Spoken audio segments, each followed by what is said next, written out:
শেষ পর্যন্ত পুতিনের কৌশলের কাছে মাথা নত করতে বাধ্য হলো সম্পূর্ণ ইউরোপ। বন্ধুরা, পুতিন ঘোষণা করেছিলেন এক ডিক্রির মাধ্যমে ইউরোপকে যদি রাশিয়ান জ্বালানি ক্রয় করতে হয় তাহলে তাদেরকে অবশ্যই রাশিয়ার মুদ্রা রুবলে মূল্য পরিশোধ করতে হবে। আর এই ঘোষণার পরই ইউরোপের সাথে মতবিরোধ চরমে ওঠে রাশিয়ার। ইউরোপ একদিকে রাশিয়ার কাছ থেকে জ্বালানি ক্রয়ের মাধ্যমে তাদের আর্থিক ব্যবস্থাকে শক্তিশালী করছে ইউক্রেন যুদ্ধে অর্থ ব্যবহারের জন্য, আর অন্যদিকে তারা ইউক্রেনকে সমরাস্ত্র সরবরাহের মাধ্যমে রাশিয়ার বিরুদ্ধে টিকে থাকতে সহায়তা করছে। বন্ধুরা, প্রচণ্ড এক কৌতুকের বিষয় বা হাস্যকর ব্যাপার। এটি যেন নিজেরই বিরোধিতা করা বা স্ববিরোধিতা। তবে এক্ষেত্রে ইউরোপের কিছুই করার নেই। নিজেদের অর্থনীতি টিকিয়ে রাখতে হলে তাকে অবশ্যই রাশিয়ান জ্বালানি গ্রহণ করতে হবে। আর অন্যদিকে ন্যাটো বা আমেরিকার ভ্রাতৃত্ববোধ বা আমেরিকার সাথে সম্পর্ক টিকিয়ে রাখার জন্য তাকে অবশ্যই ইউক্রেনে সমরাস্ত্র সরবরাহ করতে হবে বা আর্থিক সাহায্য দিতে হবে। অর্থাৎ এক্ষেত্রে ইউরোপ পড়েছে ফাটা বাঁশের মধ্যে।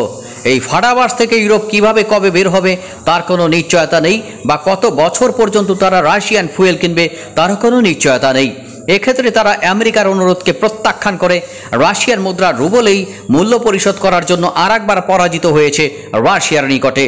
আর অন্যদিকে ভ্লাদিমির পুতিন তার দ্বিতীয় জয়টি তুলে নেওয়ার দ্বার প্রান্তে রয়েছেন। তেল বিক্রির লাভ বর্তমানে পুতিনকে দিয়েছে ইউক্রেনের বিরুদ্ধে যুদ্ধ চালিয়ে যাওয়ার মতো প্রয়োজনীয় আর্থিক শক্তি। এই শক্তি তিনি ব্যবহার করবেন ইউক্রেনের বিরুদ্ধে পূর্ব ইউক্রেনটি সম্পূর্ণরূপে দখল করার কাজে। এখন দেখা যাক পশ্চিমারা কতদিন কি পর্যন্ত সামগ্রিক বিষয়টি মোকাবেলা করতে পারে। ইউরোপ একদিকে যেমন পুতিনকে আর্থিকভাবে শক্তিশালী করছে, অন্যদিকে ইউক্রেনকে অস্ত্র সরবরাহের মাধ্যমে তাদের সাম্যতাটি বজায় রাখার চেষ্টা করছে। একদিকে নিজেদের প্রয়োজন, অন্যদিকে নিজেদের কমিটমেন্ট। বন্ধুরা, প্রয়োজন এবং কমিটমেন্ট একসাথে মেটানোর মাধ্যমে তারা কি এটিকে জগা খিচুড়িতে পরিণত করবে? ভবিষ্যতে বলে দেবে ইউরোপের আসল পরিকল্পনা কি। তবে এই মুহূর্তে রাশিয়ান জ্বালানির কোনো বিকল্প তারা বিশ্ববাজার তন্ন তন্ন খুঁজেও পায়নি। যদিও আমেরিকার পরামর্শে তারা ধন্যা দিয়েছিল ওপেক থেকে শুরু করে মধ্যপ্রাচ্যের অন্যান্য তেল রপ্তানিকারক দেশগুলোর কাছে, কিন্তু আমেরিকাকে মুখের উপরে দরজা বন্ধ করে দিয়েছে সংযুক্ত আরব আমিরাত, সৌদি আরব এবং মধ্যপ্রাচ্যের আরও কয়েকটি দেশ। যে আমেরিকা ইউরোপের হয়ে দুতিয়ারি করতে গিয়েছিল তেল বা জ্বালানির জন্য, শেষ পর্যন্ত তাদেরকে ভ্লাদিমির পুতিনের দরজায় ফেরত আসতে হয়েছে খালি হাতে। এখন ভ্লাদিমির পুতিন তার মূল্য নেবেন একেবারে গুনে গুনে। অর্থাৎ জোকেঙ্গানেহি পুতিনের কাছে পুরো ইউরোপ ঝুঁকেছে নিজেদের প্রয়োজন মেটানোর জন্য। বন্ধুরা, ইউরোপের জ্বালানি কোম্পানিগুলো শেষ পর্যন্ত রাশিয়ার প্রেসিডেন্ট ভ্লাদিমির পুতিনের দাবি মেনে নতুন একটি ব্যবস্থায় প্রাকৃতিক গ্যাসের মূল্য পরিশোধে রাজি হয়েছে। প্রথমেও যদি তারা এ ব্যাপারে চরম আপত্তি জানিয়েছিল, অর্থাৎ ইউরোপের দেশগুলোর সরকার বা সরকার প্রধানগণ একযোগে কঠিন আপত্তির মাধ্যমে রাশিয়ার এই দাবিকে প্রত্যাখ্যান করেছিল। মনে হচ্ছে তারা এটিকে পায়ে দোলে ফেলে দিল, কিন্তু শেষ পর্যন্ত তাদের সেই অহংকার ধুলোয় মিশে গেছে। তারা রাশিয়ার কাছে বা মিস্টার ভ্লাদিমির পুতিনের কাছে ঝুঁকতে রাজি হয়েছেন নিজেদের সামগ্রিক অর্থনীতিকে ঠিক রাখার জন্য বা বাঁচিয়ে রাখার জন্য। এর আগে রুবলে মূল্য না দেওয়ায় ইউ সদস্য দুটি দেশে গ্যাস রপ্তানি বন্ধ করে দেয় রাশিয়া। এছাড়ের মাধ্যমে আরও সরবরাহ বন্ধের ঝুঁকি এড়াতে চাচ্ছে ইউরোপ। দিন শেষে তাতে পুতিন জয়ী হলেন এবং ইউক্রেনে যুদ্ধ চালিয়ে যাওয়ার মতো আর্থিক শক্তিও পেতে চলছেন। নতুন পেমেন্ট ব্যবস্থায় রাশিয়ার গ্যাসপ্রম ব্যাংকে দুটি অ্যাকাউন্ট খোলা হবে। সেখানে ইউরোপের কোম্পানিগুলো তাদের কেনা গ্যাসের মূল্য জমা দেবে। এইভাবে তারা একদিকে ইউরোতেই মূল্য দিচ্ছে এমন দাবি করতে পারবে, অন্যদিকে রাশিয়াও বলতে পারবে মূল্য রুবলেই পাচ্ছে তারা। এর আগে পুতিন ইউরোপের অবন্ধুসুলভ দেশগুলোর প্রতি রুবলে মূল্য পরিশোধের দাবি জানান, না হলে তাদের সরবরাহ বন্ধের হুমকি দেন।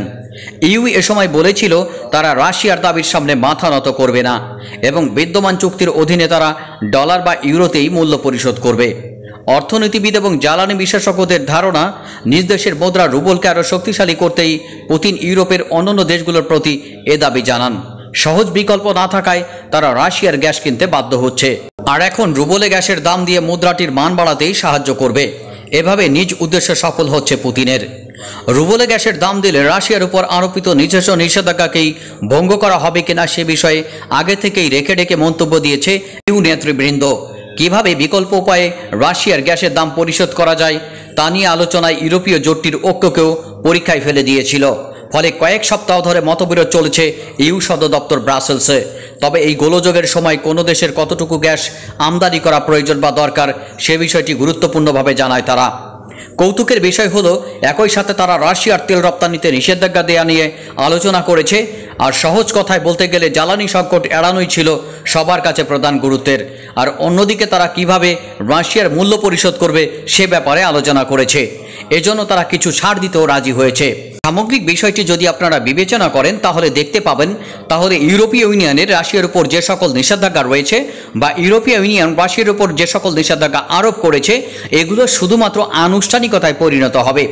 অর্থাৎ আমি নিজে নিষেধাজ্ঞা দিয়ে কোনো দেশের উপরে সেই দেশকেই আবার আর্থিকভাবে সহযোগিতা করছি। অর্থাৎ পূর্বের নিষেধাজ্ঞা শুধু আনুষ্ঠানিক এবং লোক দেখানো মাত্র। এই সকল নিষেধাজ্ঞার বর্তমানে কোনো ভ্যালু থাকবে না। বন্ধুরা, ইউক্রেনের প্রেসিডেন্ট ভলোদিমির জেলেনস্কি বিষয়টি সম্পূর্ণরূপে অবগত এবং এটি নিয়ে তার বিরক্তি তিনি প্রকাশ করতে ভোলেননি। তিনি বলেছেন যে ইউরোপের অনেক দেশ ইউক্রেনকে যথাযথভাবে সহায়তা করছে না, অথবা ইউরোপ এবং আমেরিকা বা ন্যাটো নিজেদের মধ্যে ঐক্যের বড় পার্থক্য রয়েছে ইউক্রেনকে সহযোগিতা করার ব্যাপারে। বন্ধুরা, সামগ্রিক বিষয়টি যদি মিস্টার জেলেনস্কি বুঝেই থাকেন তাহলে আমার প্রশ্ন হলো তিনি কেন এই ফাড়াবাসে পা দিয়েছিলেন? ইউরোপ আমেরিকার প্ররোচনার কারণে, মূলত বলবো আমেরিকার প্ররোচনার কারণে। বন্ধুরা, ইউরোপ চায়নি কখনোই যে রাশিয়ার সাথে ইউক্রেনের যুদ্ধটি শুরু হোক, তবে তারা আমেরিকার ষড়যন্ত্রকে প্রতিহত করতে ব্যর্থ হয়েছে। আর এর মাধ্যমে আরেকবার প্রমাণিত হয়েছে ইউরোপের নিজস্ব সক্ষমতা বলতে আসলে কিছুই নেই। আমেরিকা যেটি বলবে সেটি তাদের করতে হবে। তাদের সামগ্রিক নিরাপত্তা ব্যবস্থা এখনও আমেরিকার উপর নির্ভরশীল, আর ন্যাটোর মাধ্যমে তাদেরকে আরও পরনির্ভরশীল করে রাখা হয়েছে। বন্ধুরা, আপনার সামগ্রিক সার্বভৌম নিরাপত্তা যদি অন্যের হাতে থাকে তাহলে অন্যের অঙ্গুলি হেলনেই আপনাকে চলতে হবে। এটি আরেকবার চোখে আঙুল দিয়ে দেখিয়ে দিল ইউক্রেন রাশিয়া যুদ্ধ।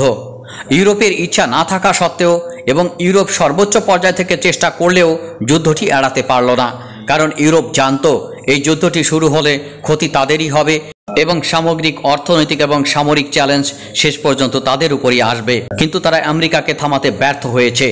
আমেরিকা তাদের কথা শোনেনি বা আমেরিকা তাদের অনুরোধও রাখেনি। এক্ষেত্রে আমেরিকা শুধু নিজের স্বার্থ দেখেছে।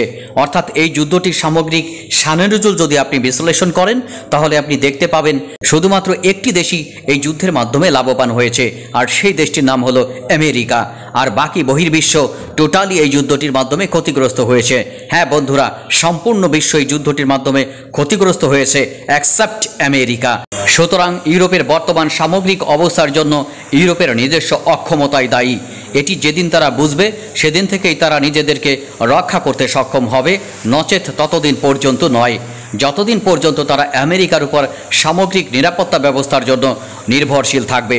ইউরোপ আমেরিকার সাথে জোট বেঁধে রাশিয়ার ফুয়েল সেক্টরের উপরে যে আগ্রাসন চালিয়েছিল, মনে হচ্ছে প্রথম দিকে তারা হয়তো জয়ী হতে পারে, কিন্তু দিন যত গড়িয়েছে ততই স্পষ্ট হয়েছে ব্যাপারটি।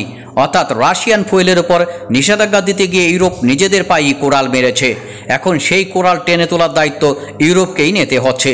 অর্থাৎ নিজের ঢোক নিজে গিলে এখন রাশিয়ার কাছ থেকে ফুয়েল কেনার ব্যাপারে তাদের যে সকল শর্ত রাশিয়া দিচ্ছে সেই সকল শর্তই পূরণ করে তাদেরকে ভ্লাদিমির পুতিনের নিকট থেকে জ্বালানি ক্রয় করতে হচ্ছে।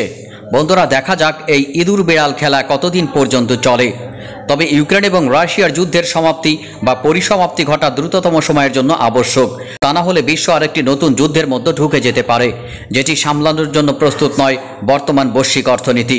অর্থাৎ মধ্যম এবং স্বল্পোন্নত দেশগুলো এই মুহূর্তে বড় ধরনের সাফার করছে ইউক্রেন এবং রাশিয়ার যুদ্ধ নিয়ে। সুতরাং বিশ্বের প্রভাবশালী দেশগুলোকে এই বিষয়গুলো মাথায় নিয়ে অবশ্যই তাদের যুদ্ধবন্ধের কার্যকরী উদ্যোগ গ্রহণ করা উচিত। পরিশেষে বলা যায়, পুতিনের আরেকটি সুস্পষ্ট বিজয় পুতিনকে আবার নতুন করে আত্মবিশ্বাস যোগাবে নতুন নতুন সিদ্ধান্ত গ্রহণের ক্ষেত্রে। সেক্ষেত্রে পুতিনকে আরও ভয়ঙ্কর হয়ে উঠবে। ভবিষ্যতের মধ্যে রয়েছে এই প্রশ্নের উত্তর নিহিত।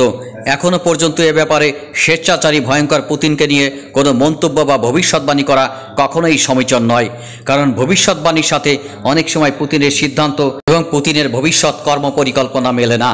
সেক্ষেত্রে অবশ্যই নতুন কিছু ঘটতে পারে এমন আশঙ্কা অস্বাভাবিক নয়। যাই হোক, আমরা ইউরোপকে নিয়ে কথা বলছিলাম।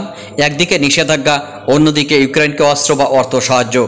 তাতে অবশ্য ক্রেমলিন যুদ্ধে তারা একদিকে অর্থের যোগান দেবে, আর একদিকে ইউক্রেনকে অস্ত্র দেওয়ার পাশাপাশি রাশিয়ার নিন্দাও করবে।